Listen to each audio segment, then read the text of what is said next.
మాస్టర్తో మాట మంతి కార్యక్రమానికి స్వాగతం. నేను మీ మాస్టర్ దుర్గా ప్రసాద్.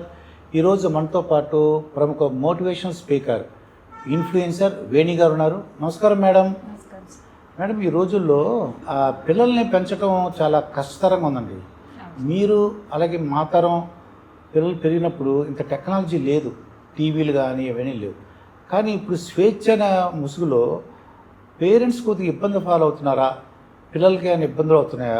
ఈ జనరేషన్ పీపుల్ ఎటువంటి ఇబ్బందులు ఫాలో అవుతున్నారు? యాక్చువల్గా మనం మాట్లాడుకుంటే సార్, ఇప్పుడు జనరేషన్కి చాలా డేంజర్ జోన్లు అయితే ఉన్నారు జనరేషన్. ఎందుకు అంటే వాళ్ళు మనల్ని నమ్మడం మానేశారు. పేరెంట్స్ని వాళ్ళ ఫ్రెండ్స్ నమ్మడం కానీ బయట అదర్ పర్సన్ ఎవరినైనా ఈజీగా నమ్మేయడానికి ఎక్కువ ఇంట్రెస్ట్ చూపిస్తున్నారు. అంటే ఈ జనరేషన్ పీపుల్ పేరెంట్స్ కంటే బయట వాళ్ళని ఈజీగా నమ్ముతారు. సో అదేమవుతుందంటే అది ఒక టెంపరరీ అటెన్షన్ అని వాళ్ళకి అర్థం కావట్లేదు. పేరెంట్స్ చెప్పేది వాళ్ళకి ఎలా ఉందంటే ఇది ఏదో ఓల్డ్ ఫ్యాషన్ వర్డ్స్ లాగా అనిపిస్తున్నాయి వాళ్ళకి. వీళ్ళు ఎక్స్పీరియన్స్ ఏమి మనకు చెప్పుకుంటారు, ఇది మన ఫ్యూచర్ బాగుంటుంది అని ఆలోచించట్లేదు పిల్లలు. ఏమవుతుందంటే అప్పుడు వాళ్ళు టెంపరరీ అటెన్షన్ కోసం వెళ్ళి సోషల్ మీడియాలో ఫ్రెండ్షిప్స్, ఫేక్ మీటింగ్స్, ఫేక్ పార్టీస్లలో వెళ్ళి లైఫ్ని దాంట్లో ఇరికిచ్చేసుకుంటున్నారు సార్. ఇన్ ద సెన్స్ ఏంటంటే వాళ్ళ లైఫ్ స్పాయిల్ అయిపోతుంది. అలాంటి వాళ్ళకి అది తెలియట్లేదు. పేరెంట్స్ ఏం చేయాలంటే దీన్ని కొంచెం అవేర్నెస్ ఇవ్వాలి సార్. వాళ్ళు ఇప్పుడు ప్రముఖ వ్యాపారవేత్తలు ఉంటారు, ప్రముఖ రాజకీయ నాయకులు ఉంటారు. వాళ్ళ అబ్బాయో వాళ్ళ అమ్మాయిలో, లేదంటే వాళ్ళ అబ్బాయి ఉన్నాడనుకోండి, ప్రముఖులు అబ్బాయి వాళ్ళ పిల్లలు, ఈ ఆడపిల్లల తల్లిదండ్రులు కూడా గొప్పగా నేను విన్నాను అనమాట. మా అమ్మాయి పలానా ప్రముఖ వ్యాపారవేత్త కొడుకుతో ఫ్రెండ్షిప్, లేదంటే ప్రముఖ రాజకీయ నాయకుడు, ఆ రాజకీయ నాయకుడు యొక్క కొడుకుతో మా అమ్మాయి ఫ్రెండ్షిప్ అంటారు. అరే ఎక్కడికి వెళ్తున్నారు ఏంటి? ఆ తర్వాత ఏ గొడవలు వస్తున్నాయి మేడం. పేరెంట్స్కి ఇప్పుడు ఇవాళ రేపు ఏమైపోతుందంటే అది ఒక స్టేటస్ సింబల్ ఫీల్ అవుతున్నారు సార్. ఒక గ్రేట్ పిఆర్ ఉన్న పర్సన్స్ పిల్లలు, మా పిల్లల ఫ్రెండ్స్ అనేది పేరెంట్స్ ఎలా ఫీల్ అవుతున్నారు, ఒక స్టేటస్ ఫీల్. అది స్టేటస్ లాగా కాకుండా, అది అంటే స్టేటస్ లాగా ఉండి ఒక పాజిటివ్ వేలో ఉండి వాళ్ళు ఒక మంచి గ్రోత్ కోసం, లైఫ్ గ్రోత్ ఆర్ కెరియర్ గ్రోత్కో దేనికైనా వాళ్ళు యూటిలైజ్ చేసుకొని వాళ్ళకు బాండింగ్ మంచిగా ఉన్నంత వరకు బాగుంటుంది సార్. అది ఒకవేళ ఇంపాక్ట్ రాంగ్ అయితే మాత్రం అప్పుడు పేరెంట్సే పనిష్ చేసుకోవాల్సి వస్తుంది. ఎందుకంటే ఆ ఫ్రీడమ్ వాళ్ళకి ఇచ్చేసారు వాళ్ళు. సో వాళ్ళు సఫర్ అయినప్పుడు కంపల్సరీ పేరెంట్స్ కూడా దాన్ని సఫర్ అవ్వాల్సి వస్తుంది. సో పిల్లలకి ఒక ఫాదర్ కూర్చోబెట్టి లైఫ్ అవేర్నెస్ ఇవ్వాలి సార్. ఇవాళ రేపు మదర్ వచ్చి అమ్మాయికి ఇవ్వాలి. ఇవాళ రేపు లగ్జరీస్ ఇస్తున్నారు కానీ లైఫ్ మీద అవేర్నెస్ ఇవ్వట్లేదు. ఎవరిని నమ్మాలి, ఎవరిని నమ్మొద్దు అనే ఆ ఐడియా పిల్లలకి ఇవ్వట్లేదు. సో పిల్లలకి ఏమైపోతుందంటే ఈజీగా మోసపోవడానికి కారణం ఇప్పుడు ఏమవుతుంది, ఆ పాప అమ్మాయి ఉంటుంది, మైనర్ పాప అంటున్నారు, ఇతనేమో మేజర్ అంటున్నారు. ఇద్దరు మరి ఎలాగ కలుసుకున్నారు? నిజంగా కలుసుకున్నారా, కలుసుకోలేదా? అసలు ఆ సిచ్యువేషన్ ఎలా వచ్చింది? పేరెంట్స్ ఏం చేస్తున్నారు ఆ టైంలో? ఫర్ ఎగ్జాంపుల్ December 31 ఉందనుకోండి. December 31 ఇద్దరు కలిసి వెళ్ళారంటే పేరెంట్స్ ఏం చేస్తున్నారు? ఒకటే సార్, పేరెంట్స్ అంటే ఎవరి పేరెంట్స్ అయినా, మీరైనా నేనైనా ఒక పేరెంట్గా మన పిల్లల్ని మనం నమ్ముతాం, ఫస్ట్ బిలీవ్ చేస్తాం. మా పిల్లలు తప్పు చేయరు, వాళ్ళకి ఇంట్లో సిచ్యువేషన్స్ తెలుసు, మేము తెలుసు, అన్నీ తెలుసు అనుకుంటారు ఎవరైనా. సో వాళ్ళు రాంగ్ చెయ్యరు అన్న వీళ్ళ ట్రస్ట్ ఉంటుంది కదా, అది ఆ పిల్లలు యూటిలైజ్ చేసుకుంటున్నారు.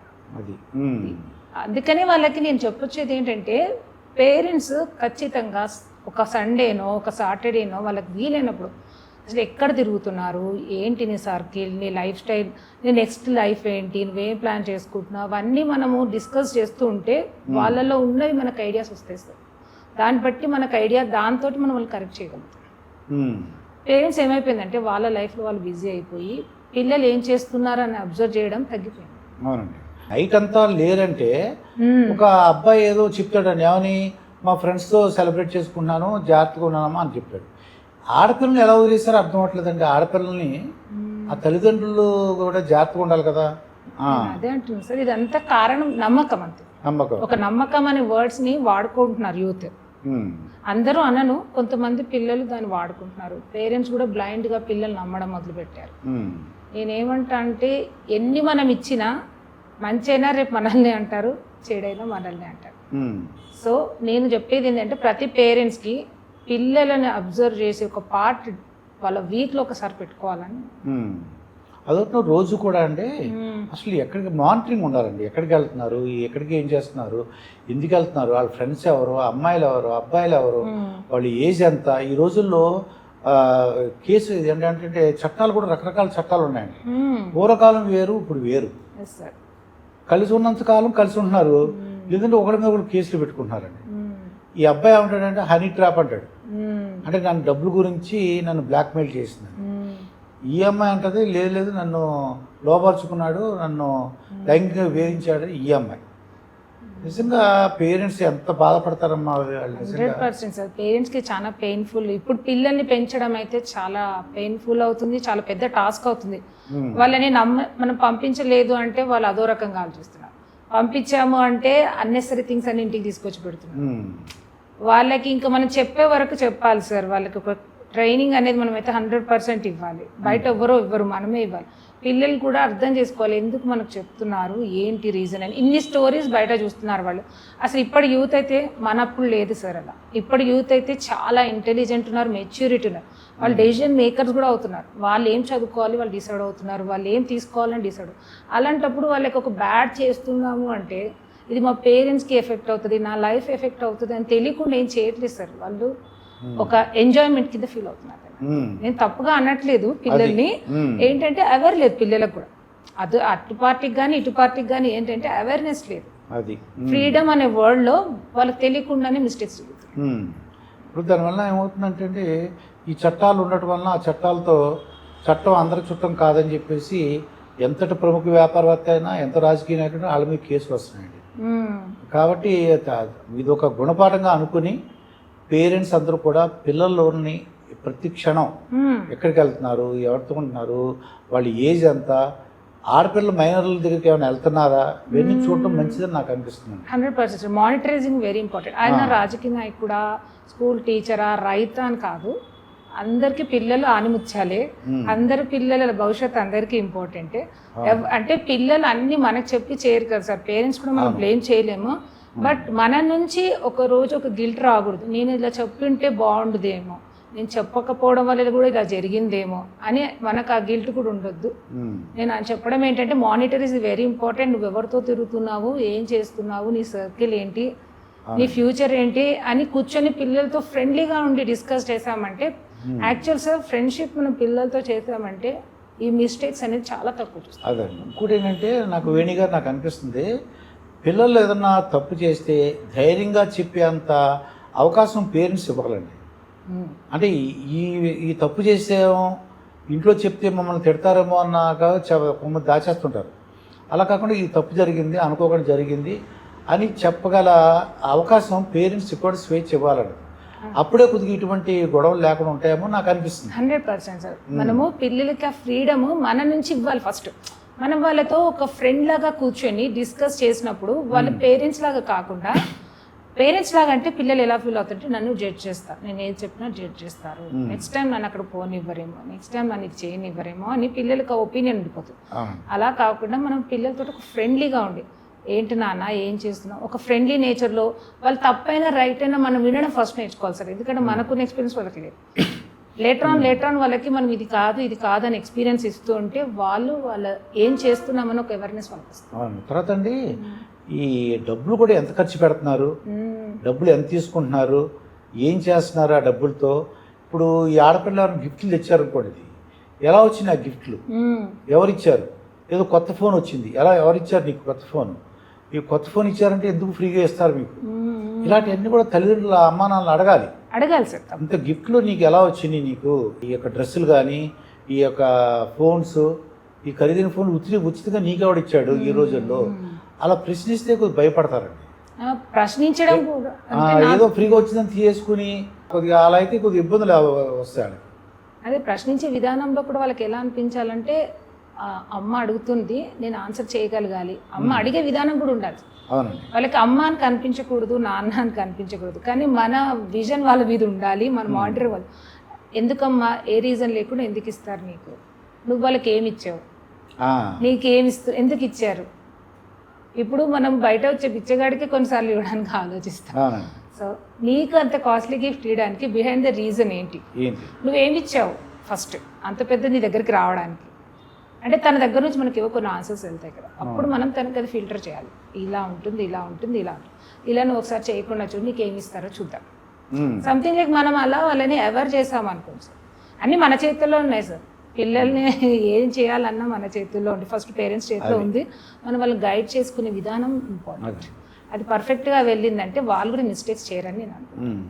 ఏదేమైనా తల్లిదండ్రులు ఇక నుంచి ఇలాంటి సంఘటనలు చూసిన తర్వాత ప్రతి పిల్లవాడిని చాలా జాగ్రత్తగా, ఆ అబ్బాయి కానీ అమ్మాయి కానీ, మైనర్లు అయితే ఇంకా జాగ్రత్త తీసుకోవాలి. చాలా జాగ్రత్త తీసుకోవాలి. మైనర్లు అయితే ఇంకా జాగ్రత్త తీసుకోవాలి. ఎక్కడికి వెళ్తున్నారని మానిటరింగ్ చేసుకుంటే ఎటువంటి గొడవలు లేకుండా హ్యాపీగా ఉంటారు.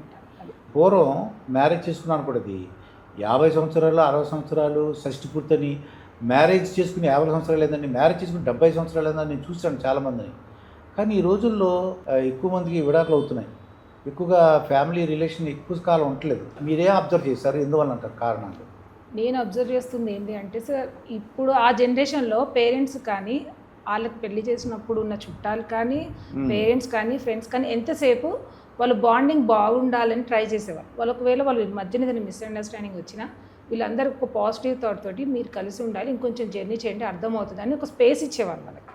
ఇప్పుడు ఈ జనరేషన్లో ఏమైపోయిందంటే ప్రతి ఒక్కరు పెళ్లి చేసేసి ప్రతి ఒక్కరు వాళ్ళ జీవితంలో వెళ్ళిపోతారు. ప్రతి ఒక్కరు సజెస్ట్ చేస్తారు, ప్రతి ఒక్కరు జడ్జ్ చేసేస్తారు. ఆ అబ్బాయిని జడ్జ్ చేస్తారు, ఆ అమ్మాయిని జడ్జ్ చేస్తారు. సో వాళ్ళకి ఒక ఈగో హిట్ అవుతుంది సార్. ఇంకోటి పిల్లల్లో కూడా అప్పటి పేషెన్స్ లేదు, ఎమోషన్స్ కనెక్టింగ్ లేదు. వాళ్ళకి ఏమవుతుందంటే ఇద్దరు ఎర్నింగ్స్ అయిపోయారు, నువ్వెంత అంటే నువ్వెంత, అక్కడ ఒక డిస్కషన్ స్టార్ట్ అయిపోతుంది. తర్వాత థర్డ్ పార్టీ ఇన్వాల్వ్మెంట్ జరుగుతుంది. సో కాల్డ్ ఎవరైనా సరే ఇంట్లో వాళ్ళు ఇన్వాల్వ్ అయిపోతారు. వాళ్ళకి ఏమనిపిస్తుంది అంటే వీళ్ళకి స్పేస్ దొరకకపోవడం వల్ల వాళ్ళ అండర్స్టాండింగ్ టైం వాళ్ళకి దొరకట్లేదు, కమ్యూనికేషన్ గ్యాప్ వచ్చేస్తుంది. నా ఉద్దేశం ప్రకారం అప్పటికి ఇప్పటికీ కమ్యూనికేషన్ గ్యాప్ చాలా ఇష్యూస్ ఉన్నాయి. దానివల్లనే వీళ్ళకి విడాకులు తీసుకోవాలన్న థాట్. ఎందుకంటే అది ఎమోషన్ లేదు, ఎఫెక్షన్ లేదు, వాళ్ళకి అది ఈజీ అనిపిస్తుంది. ఒకప్పుడు అలా ఉండకపోయేది. ఎవరో ఒకరు వీళ్ళిద్దరు కలిసి ఉండాలని తపనతో వాళ్ళిద్దరిని ఎప్పుడూ ఆ జర్నీ చేయించేవాళ్ళు. ఇప్పుడు ఏమైపోయిందంటే పర్వాలేదు, మా అమ్మాయి వచ్చి ఇంట్లో ఉంటుంది, మా అబ్బాయి ఉంటాడు అంటే ఇద్దరు ఎర్నింగ్స్ కదా, ఒక యాటిట్యూడ్ పెరిగిపోయి ఒక ఈగో హిట్ అయిపోయి ఆ రకంగా రిలేషన్స్ ఖరాబ్ చేసుకుంటున్నారు. ఎక్కువగా ఏంటంటే వీళ్ళు థర్డ్ పార్టీని అబ్జర్వ్ చేసింది అలా అంటే అత్త అవ్వచ్చు, అమ్మ అవ్వచ్చు, ఆడపడచ్చు అవ్వచ్చు, లేదంటే ఎదురింటి వాళ్ళు ఎవరో ఒకళ్ళు ఇన్వాల్వ్మెంట్ అయిపోతుంది. ఎవరో వాళ్ళు ఈ జీవితంలో ఎంటర్ అవుతున్నారు. వీళ్ళిద్దరూ డిస్కషన్ కాకుండా మా అమ్మ వచ్చినప్పుడు ఇలా ఉన్నావు, లేదంటే మా చెల్లి వచ్చినప్పుడు మా అక్క వచ్చినప్పుడు ఇలా ఉన్నావు, అలా ఏయో వస్తున్నట్టు అనిపిస్తుంది నాకు. అంటే third party involvement. Third party involvement అంటే వీళ్ళ స్పేస్ ఇస్తున్నారు సార్. వీళ్ళు ఫస్ట్ వాళ్ళకి ప్రయారిటీ ఇవ్వకూడదు. అమ్మ అమ్మే, అత్త అత్తే, ఆడపడిచి వచ్చి వాళ్ళ పనులు చేసుకొని వాళ్ళు వెళ్ళిపోవాలి. వీళ్ళు ఇన్వాల్వ్మెంట్ ఇవ్వడం ఏంటంటే ఫస్ట్ ఈ అబ్బాయి కానీ అమ్మాయి కానీ సార్ ఫస్ట్ మ్యారేజ్ అయ్యాక ఒక స్పేస్ దొరకట్లేదు సార్. వీళ్ళు ఏమైపోతుందంటే లైఫ్లో బిజీ అయిపోతున్నారు. వీళ్ళ అండర్స్టాండింగ్ కెపాసిటీ తగ్గిపోతుంది. వీళ్ళకి ఏమైతుంటే అమ్మాయి చెప్పిన రైటే, అత్తయ్య చెప్పిన రైటే, ఆడపడిచే చెప్పిన రైటే. ఇప్పుడు ఒక ఇద్దరు బాండింగ్ కరెక్ట్గా ఉందనుకోండి, ఎవరు వచ్చి వాళ్ళని ఏమి డివైడ్ చేయలేరు, ఎవరు ఏం చేయలేరు. వీళ్ళకి థర్డ్ పార్టీ ఇన్వాల్వ్మెంట్ ఎందుకు వస్తుందంటే వాళ్ళ రిలేషన్ బాగాలేదు కాబట్టి వీళ్ళు ఇన్వాల్వ్ అవ్వడానికి ఈజీగా ఉంటుంది. వాళ్ళిద్దరు కనుక కరెక్ట్గా లైఫ్ గురించి ఆలోచించుకొని మేము ఉండాలి అని డిసైడ్ అయిపోయారనుకోండి, ఎవ్వరు వాళ్ళని ఏమీ ఆపలేరు. నేను అదే అనుకున్నాను. అవునండి. ఇప్పుడు ఒకవేళ విడాకులు అయినాయండి, వేణి గారు విడాకులు అయిపోయినాయి, వాళ్ళు వయసు 25, 26, 27 ఉంటుందండి. వాళ్ళు రెండో పెళ్లి చేసుకునేటప్పుడు ఏం జాగ్రత్తలు తీసుకుంటే బాగుంటుంటారు అంటే మొదటిసారి ఎందుకంటే అలా వాళ్ళు పెళ్లి చేసుకోకుండా ఉండిపోవడం మంచిదంటారా? అంటే దీన్ని మనము పర్సన్ని బట్టి డిసైడ్, అంటే ఎవరి ఒపీనియన్ వాళ్ళది. వయసు 26, 27 ఉంది, సరిగ్గా లేడనో, లేదా హెల్త్ ఇష్యూస్ ఉన్నాయనో, లేదంటే వాడు యాటిట్యూడ్ బాగాలేదని చెప్పి విడిపోయారు. మరి వాళ్ళు రెండో పెళ్లి చేసుకోవచ్చా లేదంటారా? చేసుకుంటే ఎటువంటి జాగ్రత్తలు తీసుకోవాలి? రెండో పెళ్లి విషయం అయితే వాళ్ళది పూర్తి డెసిషన్ వాళ్ళదే సార్. ఒకవేళ అలా తీసుకోవాలనుకున్న వాళ్ళకి నేను ఇచ్చే సజెషన్ ఏంటంటే ఫస్ట్ ఎక్స్పీరియన్స్ మీకు అయిపోయింది లైఫ్లో, మీరు దాన్ని బాగా అర్థం చేసేసుకున్నారు. ఎందుకు విడిపోయారో మీ కారణాలు తెలుసు, దేనివల్ల విడిపోయారు, మీ వల్ల విడిపోయారు, ఇంకొకరి వల్ల విడిపోయారా, లేదంటే ఈ పార్టీస్ మధ్యలో మనం అనుకున్న సోకాల్డ్ పార్టీస్ వల్ల విడిపోయారా, అవన్నీ ఒక అవగాహన మీకు వచ్చేసి ఒక పాఠం చదివేశారు. మీరు నెక్స్ట్ తీసుకునేటప్పుడు చాలా జాగ్రత్తగా అవి నేను చేయగలను, అప్పటివి కొన్ని నేను మిస్టేక్ చేశానేమో, మేబీ నేను అర్థం చేసుకుంటే అక్కడే ఉండేదాన్నేమో, అలాంటి లేదంటే అక్కడే ఉండేవాడినేమో, అనవసరంగా దాన్ని డిస్టర్బ్ చేసుకున్నానేమో అని ఏదైనా మీకు జాగ్రత్త వచ్చి మీరు లైఫ్ని నేను క్యారీ చేసుకుంటా, ఈసారి అలాంటి మిస్టేక్స్ వచ్చినా నేను దాన్ని అడ్జస్ట్ అయిపోతా అనుకుంటేనే ఆ స్టెప్ తీసుకుంటాను. లేదంటే మళ్ళీ వచ్చినా ఇప్పుడు అడ్జస్ట్ కాలేని వాళ్ళకి ఎన్ని అయినా వేస్టేజ్ నా ఉద్దేశంలో. అడ్జస్ట్ లేదు, నువ్వు ఆ లెసన్ నీ ఫస్ట్ మ్యారేజ్లో ఏదైనా లెసన్ నేర్చుకున్నావు అంటే సెకండ్ మ్యారేజ్కి 100% నువ్వు న్యాయం చేస్తావు. ఇంకోటి ఏంటంటే ఈ సెకండ్ మ్యారేజ్ వాళ్ళని నేను ఎక్కువగా విడాకులేని వాళ్ళు అడుగుతుంటాను అనమాట. ఎందుకు విడాకులేని అడిగితే ఆ అబ్బాయి వేరే రిలేషన్ ఉందనో లేదంటే హెల్త్ ఇష్యూ ఉందని చెప్తుంటారండి. అంటే రాత్రులు నాతో గడపడండి అని కొంతమంది చెప్పారు. కొంతమంది వేరే అమ్మాయితో ఉండగా నేను సెల్లో చూశానండి. ఈ రెండు ఎక్కువగా నేను విన్నాను మేడం. చాలా వరకు కేసెస్ వాటి వల్లనే సార్. చాలా వరకు ఇప్పుడు ఉన్నది ఏంటంటే ఇప్పుడు కార్పొరేట్ లైఫ్ కానీ ఏదైనా చాలా ఈజీగా ఇలా రిలేషన్షిప్స్లోకి రావడానికి ఈజీ అయిపోతుంది. అవును. దానివల్ల రీజన్స్ 100% మనం చూస్తున్న దాంట్లో కొన్ని వన్ ఆఫ్ ది రీజన్స్ కూడా ఇవి హిట్ అవుతున్నాయి అక్కడ. అవును. వీళ్ళు డిస్టర్బ్ అవ్వడానికి కూడా కారణాలు అవుతున్నాయి. సో మనం ప్రతిసారి పర్ఫెక్ట్ పర్సన్ దొరుకుతారు మనకి అనుకోవడం తప్పు సార్. ఎందుకంటే ప్రతి పర్సన్లో నెగిటివ్ అండ్ పాజిటివ్ ఉంటాయి. నువ్వు దాన్ని యాక్సెప్ట్ చేసి తను సెట్ చేసుకోగలిగితే చేసుకోవచ్చు. ఒకవేళ నువ్వు ఉన్నావు, తను చూసావు, నువ్వు తన్ని అడుగు, రీజన్స్ అడుగు, కారణాలు అడుగు, లేదు మారుతావు అడుగు, అవన్నీ నువ్వు కరెక్ట్ చేసుకోగలిగితే ఓకే. నువ్వు లాస్ట్ మ్యారేజ్లో కూడా అలాగే చేసి మళ్ళీ ఈ మ్యారేజ్లో కూడా నువ్వు అలా వస్తే జర్నీ అనేది వెళ్తుంది అంతే. అవునండి, చాలా ఇబ్బంది అవుతుంది. ఇబ్బంది అవుతుంది.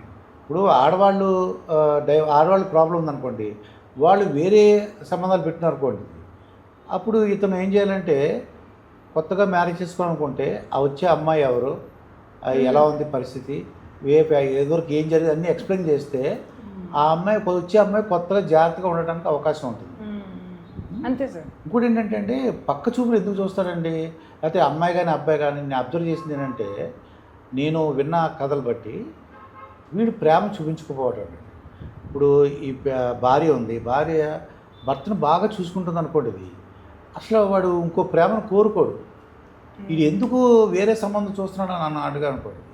చూస్తే ఏమవుతుందంటే ఈ అమ్మాయి సరిగ్గా పట్టించుకోదండి, నీ ఇంటికి వస్తే అన్నం పెట్టదు, అక్కడ పెట్టని తీరు అంటది అంటారు. అదే ఈ గర్ల్ ఫ్రెండ్ ఉందనుకోండి, కన్నా భోజనం చేసావా, తిన్నావా అని అడుగుతుందండి. అడిగేసరికి వీడు ఐస్ అయిపోతాడు, నైస్ అనుకుంటాడు. ఈ అమ్మాయి అటువంటిది, ఈ అమ్మాయి తప్పు ఉందనుకోండి, ఇది సరి చేసుకోవాలి. ఒకవేళ అతను సరిగ్గా చూడలేదు అనుకోండి, అతను సరి చేసుకోవాలి. సరి చేసుకుంటే డెఫినెట్గా వాళ్ళ కాపురాలు బాగుంటాయి. 100% బాగుంటుంది. అదే సార్, ఏం లేదు సార్, వీళ్ళలో ఒక అండర్స్టాండింగ్ ఉండాలి. తప్పునైనా సరి చేసుకునే కెపాసిటీ ఉండాలి. ఆ పేషెన్స్, మెయిన్గా పేషెన్స్. ఒక లైఫ్ జర్నీ ఒక పార్ట్నర్తో మనం చేయాలంటే పేషెన్స్ ఇంపార్టెంట్, యాక్సెప్టెన్స్ ఇంపార్టెంట్. వాళ్ళని కరెక్ట్ చేసుకో, జడ్జ్ కాదు, వాళ్ళని కరెక్ట్ చేసుకో. జడ్జ్మెంట్ వాళ్ళ మీద గుచ్చుకుంటూ కూర్చొని కాకుండా వాళ్ళని కరెక్ట్ చేసుకోగలిగితే బ్యూటిఫుల్ లైఫ్ వాళ్ళు సెట్ చేసుకో. ఇంకోటి విడాకుల కారణం వేణి గారిని అబ్జర్వ్ చేసింది, అతను కొద్ది బ్యాడ్ హ్యాబిట్స్ ఉండటం. అంటే ఈ మత్తు పదార్థాలకి, ఆల్కహాల్ దగ్గరికి అలవాటు పడి రోజు నైట్ ఈ ఆల్కహాల్ తీసుకుని రావటం. ఈ అమ్మాయికి పడదు. అలా ఎన్నాళ్ళు చూస్తుంది, అలాగా ఒక నెల చూస్తుంది, 2 నెలలు చూస్తుంది, 3 నెలలు చూస్తుంది. ఇక అక్కడి నుంచి ఈ అమ్మాయికి కూడా ఎర్నింగ్స్ ఉన్నాయనుకోండి, ధైర్యంగా విడాకులు చేసుకుంటుందని.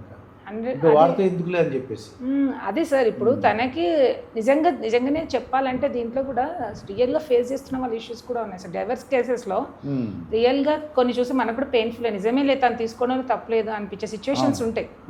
నిజంగా అలాంటి టైంలో వాళ్ళ డెసిషన్ తీసుకున్నా తప్పలేదు సార్. ఎందుకంటే రోజు ఒక మనిషిని మార్చుకుంటుండడం పని కాదు కదా. ఆమె పిల్లలు, ఇంకా ఫ్యామిలీ అంతా ఉంటుంది కదా, తన కెరియర్. ఇప్పుడు తను అలా రెగ్యులర్గా అదే ప్రాసెస్లో ఉండి చెప్పినా వినకుండా ఉంటే ఇంకా తన ఆ డెసిషన్ కట్ ఏం చేస్తుంది.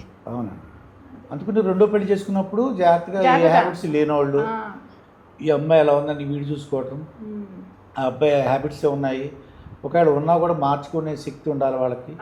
అప్పుడు రెండో పెళ్లి చేసుకున్నా తప్పులేదు, కానీ వాళ్ళు హ్యాపీగా ఉండటం మనకు కావాలి. ఇద్దరు పార్ట్నర్స్లో ఒకటే sir, patience important, understanding important, miscommunication ఉండకూడదు. ఏదున్నా ఓపెన్గా చెప్పాలి, నాకు ఇలా అవుతుంది, నాకు ఇలా అవుతుంది, అలా అవుతుంది. ఏముంటుంది మహా అంటే ఇద్దరి మధ్య చిన్న డిస్కషన్ జరగవచ్చు, కానీ ఒక డెసిషన్ అయితే తీసుకోగలుగుతారు. థర్డ్ పార్టీ వచ్చి వాళ్ళని డెసిషన్ ఇవ్వడం స్టార్ట్ చేశారంటే తప్పకుండా గ్యాప్స్ వచ్చేస్తే మంచి బంధాలు కూడా విడిపోతాయి.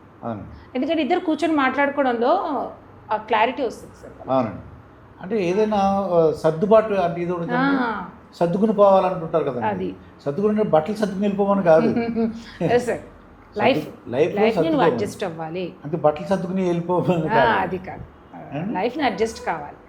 ఆ కెపాసిటీ. ఇంకొకటి పేరెంట్స్ కూడా వాళ్ళకి అవేర్ చేయాలి, అన్నీ నీకు ఇక్కడ ఉన్నట్టే అక్కడ ఉండవు అని. అబ్బాయికి కూడా ఇలా నేను చూసినట్టు అమ్మాయి చూడదు, అది కొంచెం టైం పడుతుంది అన్నిటికీ. అలా వీళ్ళు కూడా గైడ్ చేయాలి సార్. వీళ్ళు వెళ్ళారే ఫోన్ చేసి నేను చూసినట్టే చూస్తుందా, లేదంటే నాన్న చూసినట్టే తను చూస్తున్నాడా, నీకు అన్ని పెడుతుంది. ఈ క్వశ్చన్స్ వల్ల ఏమవుద్దంటే వాళ్ళకు ఒక మైండ్ డిస్టర్బ్ అంటే అవుతుంది. నేను ఒక ఇంటికి వచ్చానని మర్చిపోతారు. ఆ కంఫర్ట్ జోన్ ఇక్కడ ఎక్స్పెక్ట్ చేస్తారు. అడ్జస్ట్మెంట్ ఇస్ సార్ మొత్తానికి దీని మధ్యన ఇద్దరి మధ్యన ఒక అడ్జస్ట్మెంట్ ఈజ్ వెరీ ఇంపార్టెంట్.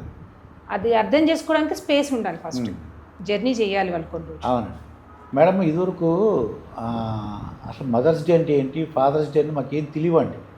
రోజు అమ్మానాలతో ఉండేవాళ్ళం. ఈ మధ్యన మదర్స్ డే అని ఫాదర్స్ డే అని పేపర్లోనూ టీవీలో చూస్తున్నాను. అసలు అమ్మా నాన్నలపై ఈ జనరేషన్ పీపుల్ ఎలా ఉంటున్నారంటారు, పాతకాలం జనరేషన్ పీపుల్ ఎలా ఉన్నారంటారు? పాతకాలం జనరేషన్ వాళ్ళు యాక్చువల్గా నేను స్టార్టింగ్ అమ్మ నాన్నకు ఒక కృతజ్ఞత భావంతో ఒక మెసేజ్ చెప్పాలనుకున్నాను సార్. ఫస్ట్ వాళ్ళ గురించి మనం ఎంత చెప్పినా మన జన్మ సరిపోదు. అమ్మ అంటే ప్రేమ, నాన్న అంటే కష్టం. అమ్మ అంటే ప్రేమ, నాన్న అంటే కష్టం. కష్టాన్ని ఎదుర్కొని మనం పెంచుతారు. తను నాన్న మన ఓటమి తీసుకోవద్దని తను ఓడిపోతూ మనం గెలిపిస్తుంటారు నాన్న. అమ్మ అడుగు అడుగులు మనకి దాని అర్థం చెప్తూ మన బాధల్లో షేర్ చేసుకుంటూ వాళ్ళిద్దరు కలిసి మనకు ఒక మంచి జీవితాన్ని మనకి ఇచ్చినప్పుడు మనం వాళ్ళు ఎప్పటికీ కృతజ్ఞతగా ఉండాలి సార్. నేను అదొకటి చెప్పాలనుకుంటున్నాను. ఇంకొకటి, పిల్లలు ఇప్పుడు ఎలా అయిపోయిందంటే అమ్మ అరిస్తే లేదంటే నాన్న అరిస్తే ఇలా ఒక మూర్ఖంగా అరుస్తున్నారు వీళ్ళు అని వాళ్ళకి అలాగే కనిపిస్తుంది. కానీ నా మంచి కోసం వీళ్ళు అరుస్తున్నారు. నేను కింద పడితే ఎవరు రారు సార్ మనకి.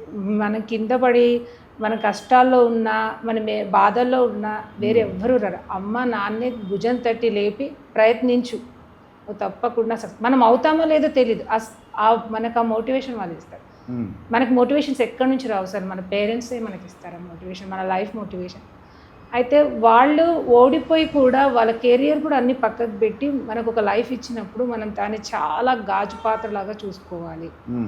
మనకు ఫ్రెండ్స్ ఉంటారు, రిలేషన్స్ ఉంటారు, అన్న చెల్లెలు అక్క తమ్ముళ్ళు అందరూ ఉన్నా కూడా పేరెంట్స్ రుణం ఎప్పటికీ మనం తీర్చుకోలేము. ఎందుకంటే నువ్వు ఓడిపోయినా వాళ్ళు నువ్వు ఓడిపోయావని నిన్ను ఫింగర్ పెట్టి జడ్జ్ చేయరు.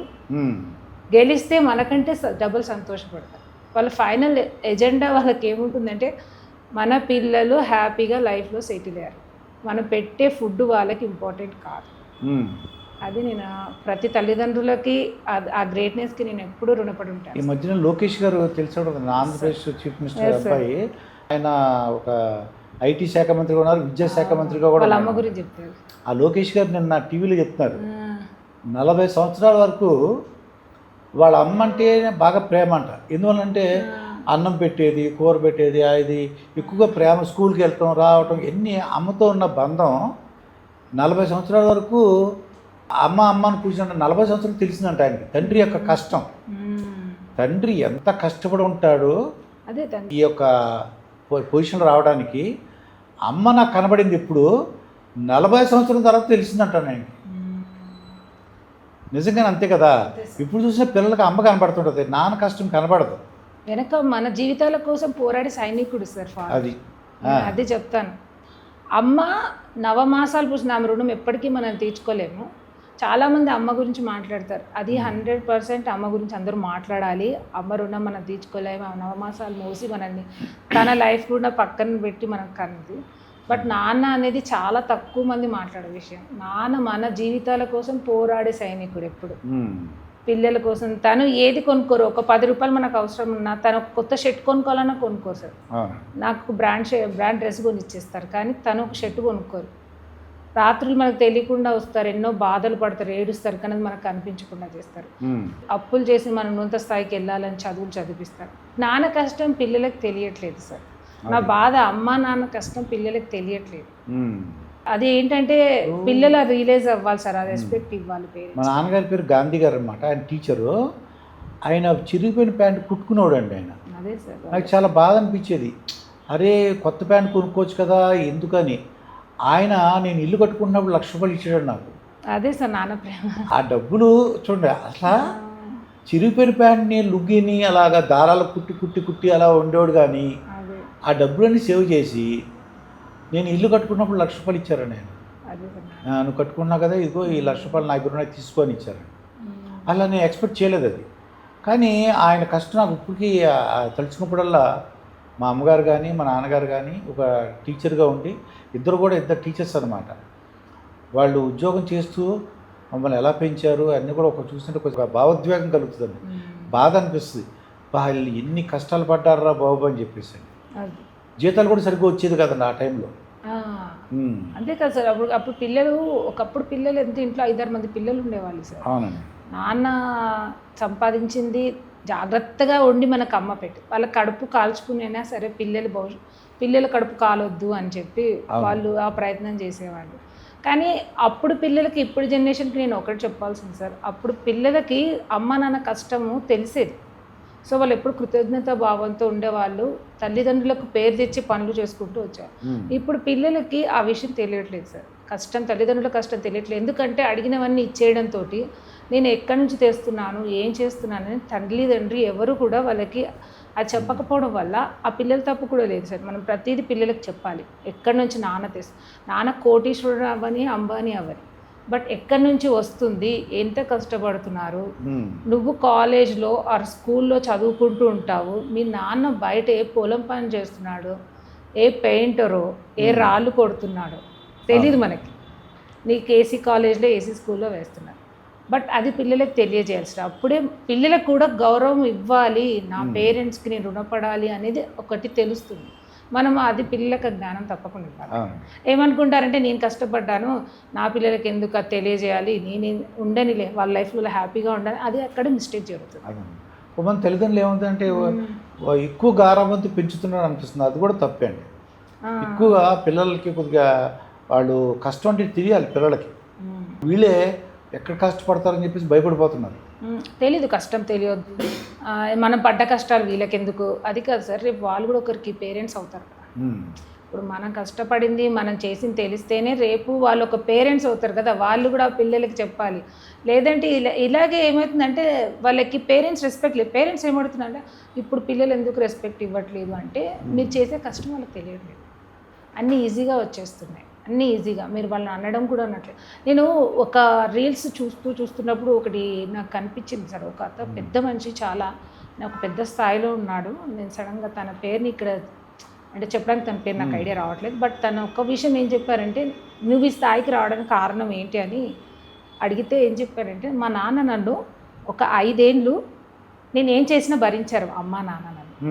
నేను వాళ్ళని కొట్టానో తిట్టానో, పాచి పని చేశారు, అన్నీ చేశారు. నాకు తెలీదు, అప్పుడు అవగాహన లేదు కాబట్టి నేను ఏమని చెప్పి 6 ఏళ్ళ తర్వాత మా నాన్నలో మార్పు స్టార్ట్ అయింది. 6 నుంచి 25 ఏళ్ళ వరకు నన్ను ఒక శత్రువులా చూశారు మా నాన్న. ఎందుకంటే నా భవిష్యత్తు బాగుండాలంటే తను శత్రువు అవ్వాల్సి వచ్చింది నా కోసం. ఓకే, శత్రువు అవ్వాల్సి వచ్చింది. ఆ 25 ఏళ్ళ తర్వాత నాకు లైఫ్ మొత్తం అర్థమైంది, అసలు ఏంటి అనేది ఒక అవగాహన వచ్చేసింది. తర్వాత మా నాన్న ఏం చేశారు, 25 ఏళ్ళ తర్వాత నాకు ఫ్రెండ్ అయ్యాడు. ఆ తర్వాత నాకు ఫ్రెండ్స్ ఉన్నా కూడా మా నాన్న ఉండాలి నాతో పాటు అంటే ఆ కంఫర్ట్ జోన్ ఇచ్చేసారు వాళ్ళ నాన్న. ఓకే, తనకు ఒక ఫ్రెండ్ జోన్ ఇచ్చేసారు. సో అది చాలా నాకు నచ్చింది. అలా పిల్లల్ని మనం కొంచెం స్ట్రిక్ట్గా పెంచడంలో లేదా మా కష్టం గురించి చెప్పడంలో తప్పే లేదండి. ఎందుకంటే వాళ్ళు మన పిల్లలకు చెప్పకపోతే మనం ఇంకెవరికి చెప్తాం. అంటే మంచి శత్రువు అంటే మంచి శత్రువు, మంచి చేసే శత్రువు, అది నీ మంచి కోరే శత్రువు.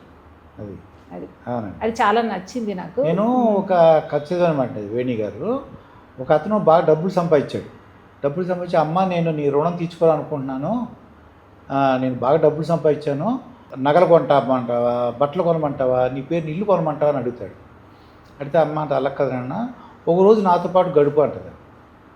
సరే నైటు అమ్మ దగ్గర పడుకుంటాడు. పడుకునేసరికి మంచినీళ్ళు అడుగుతుంది, గ్లాస్తో తెచ్చిస్తాడు. ఇలా తాగుతూ ఒలిగిపోతుంది, నీళ్ళంతా పక్కన తడిసిపోతుంది. సరే అని చెప్పేసి మళ్ళీ పక్క మారుస్తాడు. పక్క మార్చాడు తర్వాత మళ్ళీ ఒక గంట తర్వాత మళ్ళీ దాహం వేస్తున్నాడు. సరే మళ్ళీ నిద్రలో లేచి మళ్ళీ 2 గ్లాసులు ఇస్తాడు, అది కూడా తాగుతున్నప్పుడు మళ్ళీ పడిపోతుంది. మళ్ళీ పక్క మారుస్తాడు. 3వసారి మంచినీళ్ళు అడుగుతుంది. ఏంటమ్మా కోపం వచ్చేస్తుంది, ఏంటి నన్ను పడుకోనివ్వ, నేను పొద్దున్న డ్యూటీకి వెళ్ళాలి, నేను బిజినెస్ చేసుకోవాలి, ఏంటి నువ్వు కావాలని చేస్తున్నావా అంటిది అని 3సారి తెచ్చిస్తే అది కూడా ఒలిగిపోతుంది. పొద్దున్న నీ దగ్గర పడుకోని అని చెప్పేసి వెళ్ళిపోతుంటాడు. అప్పుడు ఈ తల్లి అనుకుంటుంది అనమాట, నువ్వు తల్లి రుణం తీర్చుకోలేవురా, నువ్వు గంటకి పాస్ పోసావు నా పక్కన ఉన్నప్పుడు, నువ్వు చిన్నప్పుడు గంటకి నువ్వు టాయిలెట్ పోస్తే నేను అది ఎంత మార్చి ఎక్కడైతే పొడిగా ఉందో అది నీకు పొండి తడిగా ఉన్న దాంట్లో నేను పడుకున్నాను. నువ్వు డబ్బులతో కానీ ఇల్లుతో కానీ నగలతో కానీ మాతృ రుణం తల్లి రుణం తీర్చుకోలేవు నాయన అని మనసులో అనుకుంటుందండి. అలాగా హైలీ ఇంపాసిబుల్ అమ్మా. తల్లి రుణం తీర్చుకోవాలన్నది తల్లి తండ్రి ఇద్దరు ఈక్వల్ అండి. జన్మలకు అసలు వాళ్ళ రుణం మనం ఎప్పటికీ తీర్చుకోలేము. అసలు అది విలువ కట్టలేదండి. ఇప్పుడు మనం ఒక లగ్జరీ ఫ్లాట్ పెట్టినా వాళ్ళకి, ఒక రోజు బిర్యానీ పెట్టినా వాళ్ళకి అసలు అమ్మ బాగున్నావా, నాన్న తిన్నావా, ఎక్కడికి వెళ్తున్నారు, సరే కొంచెం జాగ్రత్త, ఒక గంట సేపు ఒక అరగంట కాసేపు అంతటి నువ్వు టైం ఇవ్వలేకపోయినా అట్లీస్ట్ ఒక 5 minutes ఒక ఫోన్ కాల్ చేసి అమ్మ తిన్నావా, లేదా నాన్న ఉన్నారా, బయటికి వెళ్ళారా, ఏం చేస్తున్నారు, జాగ్రత్త. ఒకసారి నాన్నకి ఫోన్, నాన్న ఇలా అలా అంతే అండి. వాళ్ళు ఏమి ఎక్స్పెక్ట్ చేయరు మన నుంచి, ఒక ప్రేమ ఎక్స్పెక్ట్ చేస్తారు. కానీ దీనికి పెద్ద పిల్లలు అంత యుద్ధం చేస్తున్నట్టు ఫీల్ అవుతున్నది. నేను అందుకే పేరెంట్స్కి ఎప్పుడు రుణపడాలి. అది మనం వాళ్ళ గురించి మాట్లాడుకుంటూ ఉంటే జీవితం కూడా సరిపోదు. మీరు అంటుంటే జ్ఞాపకం వచ్చింది, ఇద్దరు స్నేహితులు మాట్లాడుకుంటున్నారు, సీనియర్ సిటిజన్ అనమాట. మా అబ్బాయి అమెరికాలో ఉంటాడు, నెలకోసారి నాతో మాట్లాడతాడు అన్నాడు. మా అబ్బాయి అయితే సంవత్సరానికి ఒకసారి మాట్లాడతాడు అన్నాడు. ఈయన అమెరికా కానీ ఇంకెక్కువ దూరమా అంటాడు. కాదు, నేను ఫస్ట్ ఫ్లోర్లో ఉంటాడు, మా అబ్బాయి ఏమో గ్రౌండ్ ఫ్లోర్లో ఉంటాడు అని. ఎంత బాధాకరం చూడండి. బాధ అండి, చాలా మంది బాధ. అది చూస్తే చాలా బాధ అనిపిస్తుంది. పిల్లలు గ్రౌండ్ ఫ్లోర్లో కొడుకున్నాడు, ఫస్ట్ ఫ్లోర్లో ఈయన ఉన్నాడు, అయినా సరే సంవత్సరానికి ఒకసారి మాట్లాడతాడంట. ఆయన పాపం అమెరికాలో ఉన్నందుకు 4 రోజులు అంటే ఈయన మీ ఇద్దరు ఒకే ఇంట్లో ఉన్నాం కానీ సంవత్సరానికి ఒకసారి మాట్లాడుతున్నాడు. అంటే ఆ తండ్రి ఉన్నది ఎంత బాధపడుతుందో చూడండి. నువ్వు ఎంత కోటీశ్వరుడు అయినా కూడా నీ తల్లిదండ్రుల ఆశీర్వాదం లేదనుకోండి, నువ్వు ఎంత కోటీశ్వరుడు అయినా వేస్ట్. తల్లిదండ్రుల ఆశీర్వాదం వాళ్ళు ఏమి ఎక్స్పెక్ట్ చేస్తున్నాను, మినిమం ప్రేమ ఎక్స్పెక్ట్ చేస్తున్నా, అది కూడా ఇవ్వకపోతే. పిల్లలు కూడా అండి, పేరెంట్స్ ఎవరన్నా కొద్ది చాదస్తంగానో లేకపోతే తెలియనితో మాట్లాడినా కూడా క్షమించాలండి. నేను అబ్జర్వ్ చేసింది ఏంటంటే, వాళ్ళు మా అమ్మా నాన్నలకి మాట్లాడడం తెలియదు, చిన్నపిల్లలు వాళ్ళకి ఏం మాట్లాడాలో తెలియదు, బాధ పెట్టే అంటే ఒక్కోసారి సూదిపోటి మాట అంటుంటారు, నీ పెళ్ళం ఎలాగా లేకపోతే నీ పిల్లలాగా నీ పెంచడం అన్నా సరే వాళ్ళకు కొద్ది భరించి మా అమ్మా నాన్నలు తెలియనితనంతో అంటున్నారని క్షమించి వాళ్ళతో ప్రేమగా ఉండటం ఉంటే వాళ్ళకే మీరు అన్నట్టు ఆశీర్వాదం అండి. ఆశీర్వాదమే సార్, నేను అదే చెప్తున్నాను. తల్లిదండ్రుల ఆశీర్వాదం వెరీ ఇంపార్టెంట్. ఇంకా నువ్వు కోటీశ్వరుడికి కోటీశ్వరుడు నువ్వు. అదే మేడం, కర్మ సిద్ధాంతం అంటుంటారండి. నిజంగా ఈ రోజుల్లో కూడా కర్మ సిద్ధాంతం నమ్మమంటారా? అసలు కర్మ సిద్ధాంతం అంటే ఏంటండి? కర్మ సిద్ధాంతం ప్రతి ఒక్కరు నమ్మాలి సార్. అది అనుభవిస్తుంటారు కానీ అది కర్మ అని వాళ్ళకి తెలియదు. అంటే చూడడానికి మీరు చిన్నపిల్లగా ఉన్నారు, అయినా సరే నేను ఈ పెద్ద క్వశ్చన్ అడిగా. నాకు తెలిసిన నాలెడ్జ్ నేను ఇస్తాను సార్. ఏంటంటే కర్మ సిద్ధాంతం 100% నిజం. అది ఖచ్చితంగా తప్పు చేసిన వాడికి హిట్ ఇస్తుంది. అది కాలానికి కర్మకి జ్ఞాపక శక్తి ఎక్కువ. మనం మర్చిపోయినా అది మర్చిపోదు. అదేంటంటే నువ్వు ఒకరిని బాధ పెట్టావు అంటే రెడీగా నీకు వెనక కర్మ డబుల్ ప్లేట్ రెడీ చేస్తుందని గుర్తుపెట్టు. ఒకరు సంతోషం ఇచ్చావంటే నీకు డబుల్ సంతోషం రెడీ అవుతుందని నువ్వు గుర్తించాలి. మనుషులు చాలా వరకు ఎలా మాట్లాడేస్తారంటే నువ్వు ఇలా నువ్వు అలా అనేస్తారు. రేపు వాళ్ళు అలా అంటారు, నేను అప్పుడు ఒకరిని అన్నాను అందుకే ఈరోజు నాకు తగ్గుతుంది, అది కర్మనే సార్. నేను ఒకరిని బాధ పెట్టుంటాను అందుకే ఈరోజు నేను బాధపడుతున్నాను అంటే అది కర్మ. నువ్వు ఒక 4 బ్లెస్సింగ్స్ ఇచ్చావు అంటే నీకు డబుల్ వస్తుంది. దానికి కారణము కర్మే సార్. బ్యాక్ ఎండ్లో మనకి కర్మే. దేవుడు క్షమించిన కర్మ క్షమించదు సార్. తప్పకుండా అది మనల్ని ఎక్కడ పెట్టాలి అనేది దానికి బాగా తెలుసు. కానీ మనుషులు మూర్ఖులు, దాన్ని కర్మ అనుకోరు, దాన్ని లైట్ తీసుకుంటారు. అనుభవించాల్సిన టైంలో దాన్ని అనుభవిస్తారు. వేణిగారు, నేను ఒకటి అబ్జర్వ్ చేశానండి.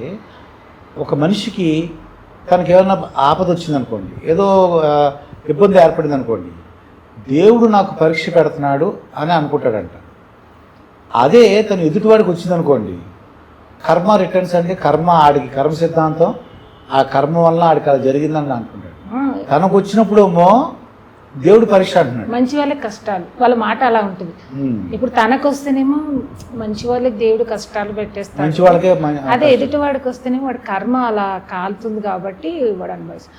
అంటే పబ్లిక్కి నాలుగు ఎలా తిరిగితే అలా మాట్లాడతారు. వాళ్ళ వరకు ఒక ఫేవరబుల్గా, ఎదుటి పర్సన్ విషయం ఎప్పుడు వాడికి లైటే.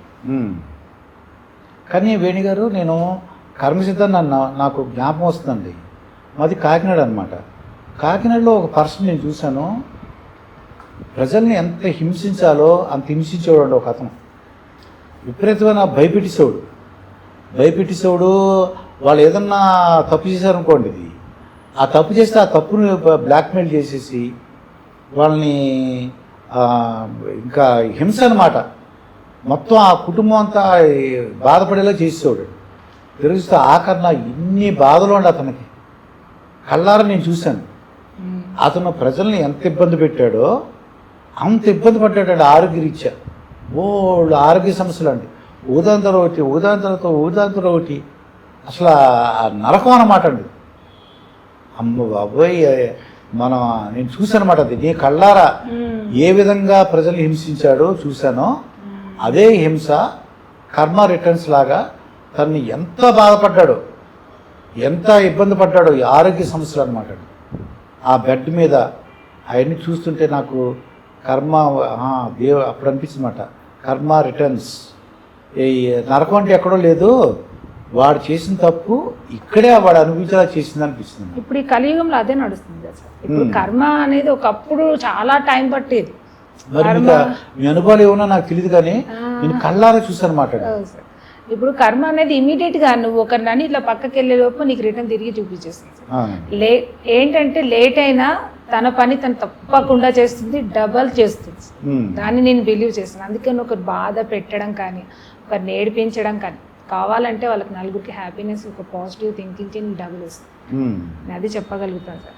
ఎంతసేపు ఎవరైనా ఈజీగా మాట్లాడతారు బ్యాడ్, కానీ పాజిటివిటీగా మాట్లాడి వాళ్ళకి హ్యాపీనెస్ ఇస్తే నీకు హ్యాపీనెస్ రిటర్న్ డబుల్ వస్తుంది కదా. అది ఎందుకు థింక్ చేయరు అని నేను ఆలోచిస్తున్నాను. ఇప్పుడు కర్మ రిటర్న్స్ అంటే నా పర్సనల్ చిన్న ఎక్స్పీరియన్స్ చెప్తున్నాను. నేను ఏదో రైల్వే స్టేషన్ దిగి వెళ్తుంటే అక్కడ 500 రూపీస్ ఒకటి కింద ఉందండి. అప్పుడే సెల్ ఫోన్ కూడా కొత్తగా వచ్చినాయి. ఈ 500 రూపాయలు దొరికింది నాదే.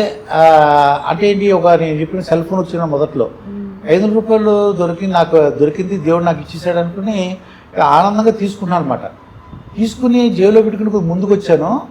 ఎందుకు ఇలా ఏదో సామాన్లు తీసుకుని వంగి అనమాట అండి సార్. రైల్వే స్టేషన్లో జేబులోంచి సెల్ ఫోన్ పడిపోయింది, ఆ స్క్రీన్ పగిలిపోయింది. ఆ స్క్రీన్ 5000 రూపీస్ అండి. నేను చూడండి, ఆ 500 రూపీస్ నాది కాదు, నేను ఎవరికైనా ఇచ్చేయాలన్న ఉండుంటే నాకు అది జరిగేది కాదమ్మా. నాకు అప్పుడు అమ్మో, ఇంకొక డబ్బులు 10 రూపాయలు కాదు, రూపాయి కూడా మనం తీసుకోకూడదు, మనకు దొరికినా ఇంకెవరికైనా దానం ఇచ్చేయాలి అని నాకు అప్పుడు అది ఒక జ్ఞానం కలిగింది అనమాట. మీ ఇంటెన్షన్ అప్పుడు దాని మీద లేదు పాజిటివ్గా, అంటే ఆ థాట్ లో ఉండిపోయారు మీకు. అప్పుడు ఆయన ఏం చేశారు, అదే కష్టపడ్డవాడు డబ్బు మనకు తెలీదు, ఎక్కడ పోగొట్టుకున్నాడు, వాడు ఎంత బాధపడుతున్నాడో మనకు తెలియదు. అది మన చేతికి వచ్చింది. అట్లీస్ట్ మనం అప్పుడు మీరు ఎవరికైనా దానం చేసినా అది జరగకపోయేదేమో నేను అనుకోవడం. బట్ ఏంటంటే మీ మానను మీరు దాన్ని తీసుకొని వెళ్ళడంతో అక్కడ హిట్ అయింది కదా సార్, రిటర్న్ అయితే వచ్చేసింది కదా. అవును, అప్పుడు అనిపించింది అన్నమాట, మనం ఎటువంటి పరిస్థితుల్లో కూడా ₹1 ఎవరు తీసుకోకూడదని. ఏదో నిన్న ఈ మధ్యన ఒక స్టోరీ కూడా చదివానండి. ఒక ఆవిడ షాప్ దగ్గర వచ్చి బేరాలు ఆడుతుంటుందండి, అంటే 5 రూపాయలు తగ్గించమని, 10 రూపాయలు తగ్గించమని. ఆ టైంలో మొత్తానికి 5 రూపాయలు 10 రూపాయలు తగ్గించమని, 5 రూపాయలు 10 రూపాయలు తగ్గించే వరకు ఒప్పుకున్నారు. అటువంటిది ఆవిడకి డబ్బులు ఏదో వస్తువు కొనుక్కుని ఇంటికి వెళ్ళి చూస్తే 100 రూపాయలు ఎక్స్ట్రా ఉన్నాయి. అతను బై మిస్టేక్ ఇచ్చాడు. సరే వచ్చి చూస్తే రిటర్న్ ఇచ్చేద్దామని వచ్చి షాప్ మూసేస్తుంది. సరే మర్నాడు వచ్చి ఏమంటే ఇలాగా 100 రూపాయలు నిన్న ఎక్స్ట్రా ఇచ్చేసారు, ఇదిగోండి మీ 100 రూపాయలని ఇచ్చేసింది ఆవిడ. అతను ఆశ్చర్యపోయాడు, ఏమ్మా 5 రూపాయలు 10 రూపాయలు నన్ను తగ్గించమని అడుగుతావు, 100 రూపాయలు ఎక్స్ట్రా వచ్చింది ఉంచేసుకోపోయావా, ఎందుకు ఇచ్చేసావు అంటాడు. చూడండి ఆయన, నేను 5 రూపాయలు 10 రూపాయలు బేరమాడే నాకు హక్కు ఉంది, నేను బేరమాడతాను. నా డబ్బులు ఏమో నువ్వు ఎక్కువ పడుతుంది, నేను దానికి ఇష్టం ఇస్తావు లేదని నా బేరమాడా, కానీ నీ డబ్బులు నాకెందుకు అనేసరికి వెంటనాడు అమ్మ బాబాయ్ అనుకుని పరిగెత్తుకుని వాడు గబగబా షాప్ మూసేసి ఒకటి దగ్గరికి వెళ్తాడనమాట. వెళ్ళి నాకు వాళ్ళ జ్ఞానం కలిగింది, నేను ఒకరి దగ్గర ₹1,00,000 తీసుకున్నాను, ఆ ₹1,00,000 ఎగ్గొట్టేసాడు. ఎగ్గొట్టేసాను. ఇప్పుడు ఆవిడ 100 రూపాయలు తెచ్చిచ్చిందంటే 100 రూపాయలకే అంత తెచ్చిచ్చేసింది, నేను ఎవరి దగ్గర 1,00,000 రూపాయలు మోసం చేసి చేయకూడదని చెప్పేసి 1,00,000 రూపాయలు తీసుకెళ్ళి ఆడికి ఇచ్చేస్తాడండి. అంటే తను రియలైజ్ అయ్యాడు. రియలైజ్ అయ్యాడు. ఇప్పుడు తన డబ్బుకి తను బార్గెన్ చేసుకున్న ఏమాత్రం తప్పులేదు, కానీ ఎదుటి వాళ్ళ డబ్బు తీసుకోవాలనుకుని ఆ రియలైజేషన్ రావడం చాలా గొప్ప విషయం. వాడు ఏం చేశాడంటే అండి, వాడు వెళ్ళి నేను ఇదివరకు 1,00,000 రూపాయలు మోసం చేశాను నీ దగ్గర, ఆ 1,00,000 రూపాయలు ఇదిగో అని ఇచ్చేస్తాడు. ఆ షాపోడు ఇంటి 1,00,000 రూపాయలు అప్పుడు నన్ను మోసం చేసి ప్రతిష్టామని చెప్పేసి వాడు పరిగెత్తుకు వెళ్ళిపోయి చూడండి 10 రూపాయలు 100 రూపాయలు రెట్టు ఇచ్చింది ఆ ఇంటికి వెళ్తాడు. ఓకే, ఆమె ఆవిడ దగ్గరికి వెళ్ళి అమ్మా మీ ఆయన హార్ట్ అటాక్తో చనిపోయాడు కదా ఈ మధ్యన, మీ ఆయన నాకు 10,00,000 రూపాయలు లోన్ ఇచ్చాడు షాప్ పెట్టుకోవడానికి, నేను మీ ఆయన చచ్చిపోయాడు కదా అని చెప్పేసి నేను ఎగ్గొట్టిద్దాం అనుకున్నాను, నేను ఈరోజు నాకు జ్ఞానం వచ్చింది 10,00,000 ఇదిగోమని చెప్పేసి ఆవిడకి ఇచ్చేస్తాడండి. మంచితనం తిరిగి అక్కడికే వచ్చింది. మళ్ళీ కర్మ సిద్ధాంతం లాగా అంటే మనం తప్పు చేయకుండా ఉంటే మన డబ్బులు మన కష్టం ఎక్కడికి పోదండి. డబ్బనే కాదు సార్, ఒకరిని బాధ పెట్టడం కానీ, ఒకరిని హింసించడం కానీ, నానా మాటలు అనడం కానీ, ఏదైనా, లేదంటే ఒకరి ఆనందంలో నువ్వు హెల్ప్ చేసినా కానీ, లేదంటే ఎవరి కష్టాల్లో నువ్వు పార్టిసిపేట్ చేసినా కానీ, ఏదైనా తిరిగి మళ్ళీ నీ దగ్గరికి డబ్బులే వస్తుంది.